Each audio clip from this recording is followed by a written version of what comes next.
they still come for this. It's the freaking World Heavyweight Championship. Why wouldn't they still keep coming for that? I'm gonna beat you too. No offense, pal. Well, no offense, but both these world title matches tonight are some of the most predictable I've ever seen. First, we got Undertaker facing Jericho in a triple threat, followed by John Cena facing D-Generation X in a triple threat. And there was no way in hell that someone from either of those teams was going to win their respective world title. Nobody can beat me. Even though so many have over the years. In the hype up to Survivor Series, they show quick previews of all the matches that are happening, but completely forget about the Divas Survivor Series match. And it doesn't matter which one of us it is. And that's why we knew they were obviously losing. Same with Jericho. Also, Team says that it doesn't matter which one wins the belt as long as it comes to their group, but it actually does matter during said match itself cliché. Wow, that was a long one. He has made quite the argument to why he should be captain. Which was nothing, other than saying he's awesome, which doesn't really qualify you to be a captain for a Survivor Series team in my opinion. Also, Michael Cole's early foreshadowing of his future creepy erection for The Miz. Some issues with The Miz. What a surprise, teammates on a Survivor Series team have issues with each other cliché, in this case, fighting over who should really be the captain. Who's already forced Jamie Noble to retire. No offense, but Sheamus forcing Jamie Noble to retire from in-ring competition is not really worth much bragging in my view. A 5-time champion here in the WWE. And hardly the recognition he deserves for his accomplishments. What's the wind blowing through his hairline? I don't get what Jerry Lawler finds so interesting about John Morrison's hair blowing in the wind. That's the coolest entrance ever. No, it's not. And it is 5-on-5. You are eliminated. This match hasn't even started and Michael Cole is already annoying us with rule reminders. We already heard Justin Roberts give a long-ass speech about the rules. There you see the size and strength. Matt Striker is impressed with Jack Swagger's size and strength in a situation where Jack has the advantage over somebody who's almost half his size. Dolph is blinded by ego. Is this news? Every wrestler is blinded by ego. Hell, I'm blinded by ego. We all are, in our own way. The future of the WWE in this matchup. Longtime wrestlers like Finlay, Matt Hardy, and Shelton Benjamin are in this match, and yet Michael refers to this match as looking at the future of the WWE. Can't argue with that. Jack following Dolph Ziggler's motions.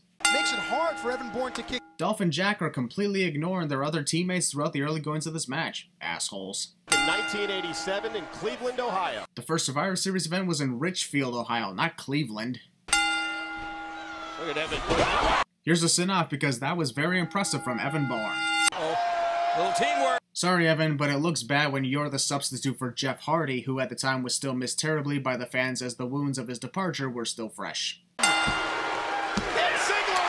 All of Dolph's teammates were fresh, and yet nobody did anything to break up the pinfall. They really are dicks to their own partners. Underhook DDT and Evan Bourne. Evan's team also didn't do a thing about saving him from elimination. I wouldn't expect that from the good guys. If I were there, I would have helped my teammates when they're in trouble. You won't see any body slams or headlocks here. Matt Striker says there won't be any body slams, just as Finlay lifts up Drew McIntyre for a move that's a type of body slam.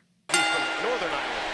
Oh, Finlay eliminated. Finlay, one of the veterans in this match, goes down like a punk-ass bitch after doing something that I'd expect out of a rookie, not Finlay. Hardy and Stonehenge alive, Sheamus. Did Matt seriously just refer to Sheamus as an alive Stonehenge? The fuck? If you ask me, it's creepy how The Miz and Matt Hardy are wearing almost identical wrestling gear, from the outline colors to the similar designs. I'll vote for The Miz to be the captain. Miz is the United States champion. So? The Miz being the United States champion wouldn't convince his teammates to vote for him to be the team captain. They'd still each vote for themselves and we'd have a tie. Fine.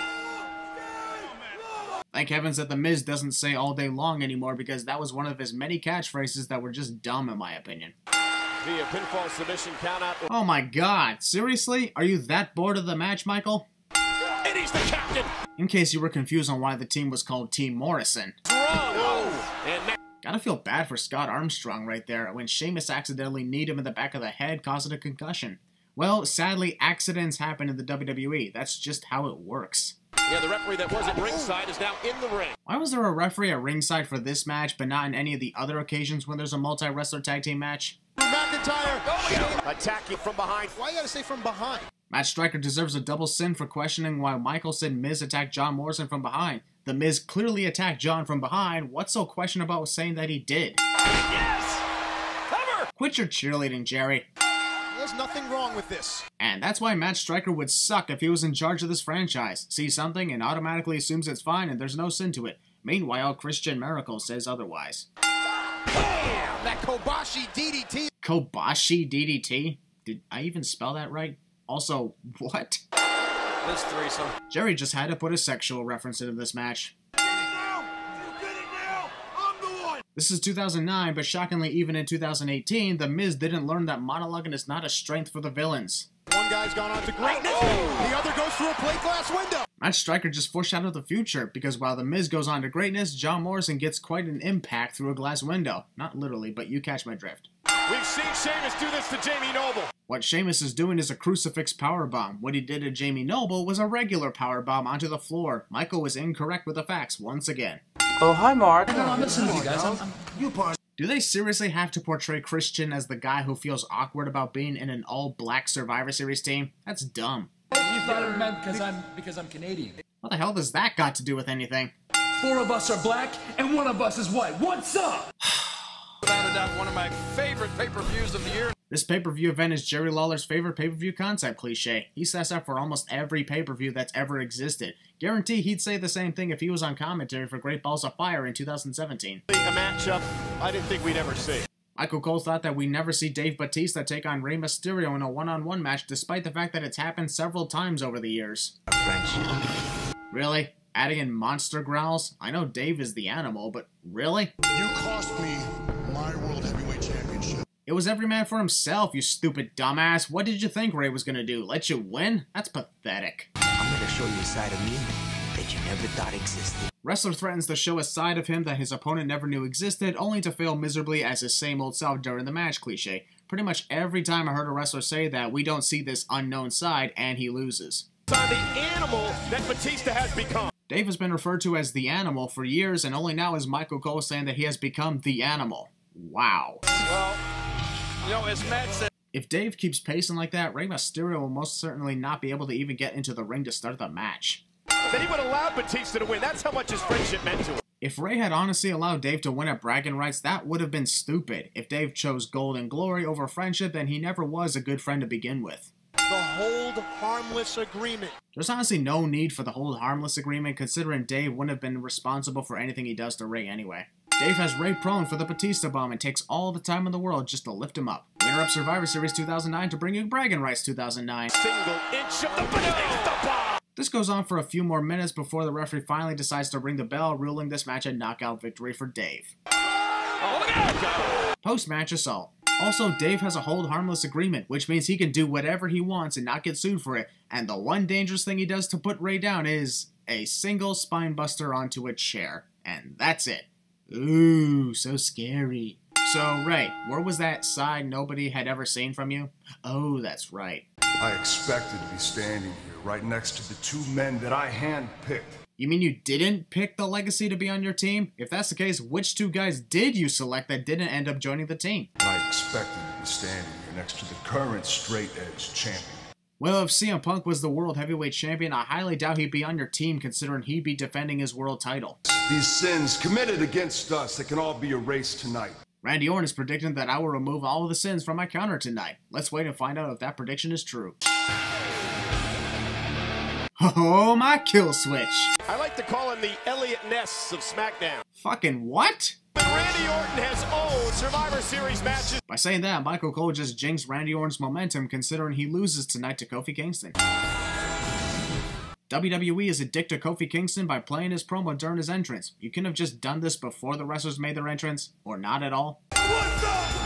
What's up? I'm not the only one who heard R-Truth's music suddenly stop, right? The chef of Hell's Kitchen, Mark Henry. The chef of Hell's Kitchen is Gordon Ramsay, not Mark Henry. Where the hell did you hear anything about Mark being the chef of Hell's Kitchen? Remember the rules, ladies and gentlemen. We literally saw a Survivor Series match take place less than 20 minutes ago. How the hell do you think we don't know how the rules go? Not to mention, you already annoyed us with the reminders of the rules throughout the first match, and it looks to be the same for this one, I guess. Asleep in the other corner doesn't matter. CM Punk drags R-Truth to his corner, presumably to do more damage with the help of his teammates. Instead, all he does is drag him over just to pin him. Something he could have easily done wherever he was. Not like any of R-Truth's teammates would help, considering they're dicks. Turn himself around. Did you hear that? No, we're deaf. Eliminated his first member of the match, and he got it! Easily escapable pinfall is easily escapable, and yet Ted DiBiase Jr. does nothing to kick out of it, having kicked out of it many times in the past. The rivalry here is so... The way William Regal lands from dropkicks. Hook of the leg, shoulders. Hilarious, the referee had to literally get out of the ring to count the pinfall. And Rhodes in, off the tag. Michael Cole really sounds like he doesn't want to be here. That was the most bored expression I ever heard from a wrestling commentator. Yeah, the hyena-like attack. Hyena? What in the actual fuck is a hyena? That is not the way you pronounce hyena, you stupid dumbass. Guys, I'm sweating at the announce table. That may be because you got all the hot spotlights pointing at you. The referee does nothing about Christian attempting to strangle Cody Rhodes. Isn't that sort of thing illegal in this match? And on the grandest stage. Jerry Lawler just referred to Survivor Series as the grandest stage of them all. Oh, so we're just gonna ignore WrestleMania then. You gotta turn your attention. Cody moved his arm before Christian could even connect. Is it like this, what I'm feeling right now? How the hell do you not know what Randy Orton is like? Sure, you're on SmackDown instead of Raw, but I'm pretty sure you also watch that show. Don't pretend like you're clueless. He's going home! When you think about it, CM Punk is the only guy who actually cared about his teammates and wanted to save them from elimination. I hate it when the other wrestlers are dicks. Kofi needs to attack Orton right now. Jerry Lawler would be great at Summerson's 2 expansion. For these two. What an asshole. Punk and Kofi are former tag team champions. Who cares? That's irrelevant in this match. Will you two stop staring at each other? Punch each other, kick each other, hell, even kiss each other if you have to. Anything but staring. Yeah, look at the look on Kingston's face. The look on Kofi Kingston's case? What case? Once again, Michael Cole is not making a lot of sense. Looking to put Kingston away. Foreshadowing CM Punk's ultimate moment in his WWE career in 2011. CM Punk connects his signature high knee in the corner, then proceeds to stall as much time as possible, allowing Kofi to recover and eventually win the match. That was the running bulldog. See what I mean? Man, wrestlers in the WWE don't have a lot of smart strategies. One-on-one, Jennings. This was definitely an out-of-nowhere moment we didn't see coming, knowing how Randy Orton was in this time. Very big highlight from Kofi Kingston's career. To be, for the first time in his career, not able to defend himself. This wasn't the first time Randy was in a position where he was unable to defend himself. Did you miss the time Triple H broke his collarbone a year and a half prior to this, among other moments since 2002? The Undertaker is the World Heavyweight Champion. Jericho are the Tag Team Champions. I think it's pretty obvious who's winning this one. Previously on WWE. Every man for himself. In case you don't know how a freaking triple threat match works, haven't seen so many of them over the years. 45 seconds of waiting for The Undertaker's music to hit. First man to gain pinfall or submission. Shut up. Also, haha, a fan behind the referee tried to look cool with his own world title belt, failing to realize that his title was upside down. So many different challenges before, but Chris Jericho is yelling at the Big Show to attack The Undertaker despite the fact that Show is already doing that. oh, and Big Show. That was not Big Show who hit the punch, that was clearly The Undertaker. And they're right in front of you too, so how the hell can you mess that up? Big Show and Jericho must get the champion into the ring. Technically, they don't have to do that at all. Chris and Show can continue their assault on The Undertaker and then fight each other in the ring. It's a triple threat. Undertaker doesn't need to be in the decision to lose the title. Back to Toronto. From Winnipeg, you idiot. Taker. Look out. Wow. Show was already leaping into the air before Undertaker could connect with that flying clothesline.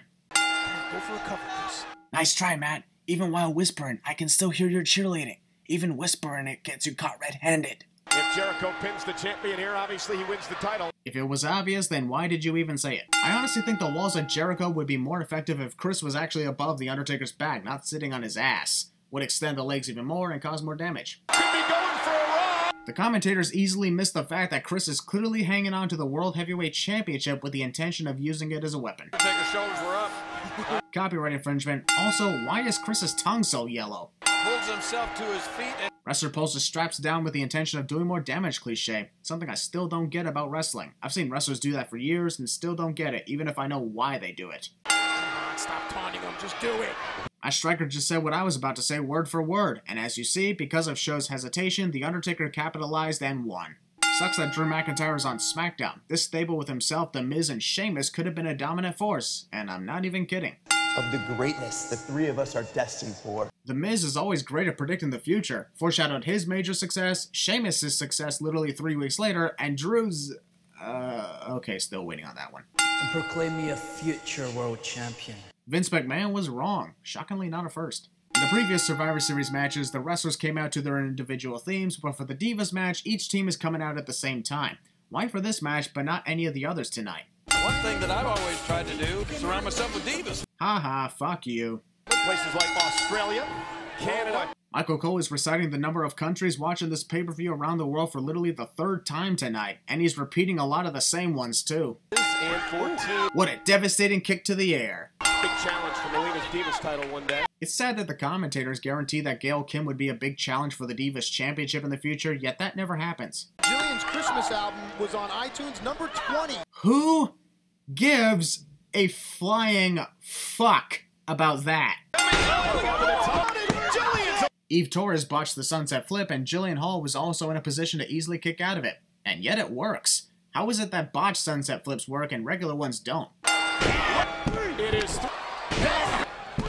Wrestlers get eliminated very quickly, one after the other, cliche. Not kidding, this match is less than 10 minutes long, too. They really rushed this thing. Kelly is on her way back to the locker room. She forgot something. You. Knock it off. Beth Phoenix and Post-elimination assault. very vindictive one. Mickie James' shoulder was up the entire time, even before the referee could make a 1 count. This pinfall shouldn't qualify. Some are calling it cruel. I found it to be funny.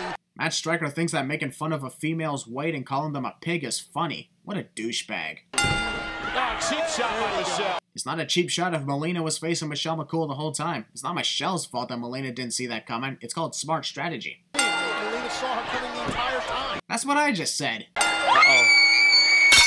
God damn it, Melina, you cracked my sin counter again. Didn't we already see this an hour ago? He was embarrassed tonight, wasn't he? Well, I was embarrassed for him. I don't see how that makes any sense. Wait, what? Why is D-Generation X coming out as a team for this WWE title match when it is clearly every man for himself? Hell, even Jericho performed their individual entrances. Why didn't Hunter and Shawn come out to their individual themes since they are enemies tonight? Haha, a fan threw the glow stick right back at Hunter. The mantra of the Cena Nation. It's C-Nation, not Cena Nation, Matt. Get your facts right. No doubt in my mind that John Cena will lose. I cannot believe this isn't the first time or even the 100th time I've said it, but Michael Cole is a fucking idiot. The game, Triple H. That was fucking awesome. No team-ups, no beatdowns, every man for himself, and it's fucking Shawn Michaels. I told you, I called it. No, you didn't. Shut the fuck up. Triple H is out of the game. Wah, wah. Shawn Michaels delivered sweet chin music on his partner. Why is that such a fucking big deal? This is for the WWE Championship, and it's a triple threat. And it's freaking Shawn Michaels! It'd be more of a shocker if he didn't do that. Taken out at the beginning of this matchup by sweet chin music. Alright, we get it. Shawn super kicked his own partner. Drop it already. There's no disqualifications or countouts. This single spine buster through the table keeps Shawn out of the equation for nearly 10 minutes. And just take a look here. Hunter must have thrown John Cena into the stairs, but let's give a full screen replay of something we already replayed twice. And now the Ace of Spades. Really? Making a Motorhead reference just because of the fact that they perform Hunter's entrance themes? It's all about the game and how you play it. Stop reciting his entrance theme and call the action of the match. When Shawn Michaels turned his back on his friend. Oh my god, Shawn did not turn his back on Hunter. It's nothing personal, it's just business. If I was in a triple threat for a world title involving a very close friend of mine, even I would super kick him without a second thought. It's just business. This is a weird scene to look at if I'm being honest. Shawn Michaels looking like he's taking a nap, Jerry Lawler looks bored out of his mind, Michael Cole is reading a script, and Matt Striker looks like he's cowering from an invisible threat. That pound and ground attack. I think it's actually the other way around. Ground and pound, not pound and ground. And again, there was no ground in this case at all, just the pound. Shawn has already hit sweet chin music on Hunter, and Hunter has already put Shawn through a table. Do we really need these two to start staring at each other? And where is Shawn going now? He's going to the Washington Monument with the intent of climbing the walls like Spider-Man. What the fuck do you think he's doing? John is addicted to Shawn's Michaels. Crossface! That's clearly not a crossface considering Shawn doesn't even have his hands locked over John's face at all. Get Michaels, get there! Why are we making such a big deal about whether or not Shawn can make it to the ropes? Did you forget that this is a triple threat match? No disqualifications, no countouts, anything goes. I'm surprised you forgot all about that considering you constantly reminded us of that. Whether Shawn gets to the ropes or not, it doesn't matter. He broke it! There's no disqualifications! Seriously, what's the worst that could happen if John kept the hold locked in? Jesus, this always pisses me the fuck off. 5 sins added for the complete ignorance of anything goes. Guys, we're never gonna forget this moment. I completely forgot about this match. Thank God for that, am I right? Last thing we need right now is a case of the co-WWE champions. Just like the previous world title match involving a tag team as the challengers, was there any doubt about this victory?